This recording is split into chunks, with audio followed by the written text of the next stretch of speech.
In this video, we will be discussing clause patterns. First, let us understand what are clause components. Knowing these components will help us in understanding clause patterns. The components are subject, verb, object, complement, and adverbial. All five of these are essential. If we remove any one of them, we either destroy the grammar of the clause or make the sentence meaningless. These components appear in different patterns. We will see later in the video how. Getting more into the detail of these components, we have the first one, that is subject. Subject tells us what the sentence is about. The next component is verb. Verb tells us about the action of the subject, what the subject is doing or has been doing. The third component is object. Object refers to a different person or thing from the subject, and object is usually affected by the action described by the verb. The rest two components we will be taking up in another video.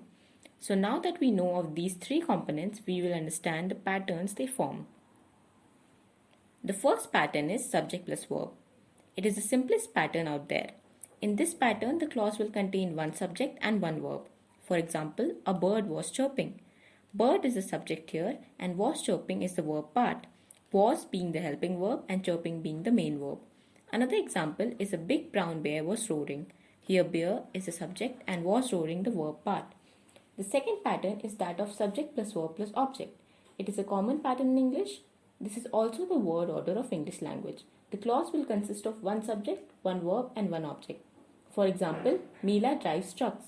Here Meela is the subject, drives is the verb and the word trucks is the object. Another example is the dog was barking at the cat. Here dog is the subject, was barking is the verb part and cat is the object. The next pattern is that of subject plus verb plus object plus object. Here we have something new. There are two objects for the verb.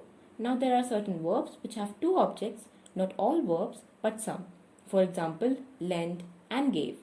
The two objects are not the same. There is an indirect object and a direct object. The direct object is directly affected by the action described by the verb. The indirect object is not, and it often comes before the direct object. It usually refers to a person. An example to understand this pattern is Renzi lent her friend a book. Here, Renzi is the subject, lent is the verb which has two objects. The direct object is book, that is directly affected by the verb lent, and the indirect object is her friend as it comes before the direct object and is referring to a person. Another example is Vinny gave Reena a pen. For this example, I ask you to comment how here Reena is the indirect object while pen is the direct object. Thanks for watching. Do like, share and subscribe.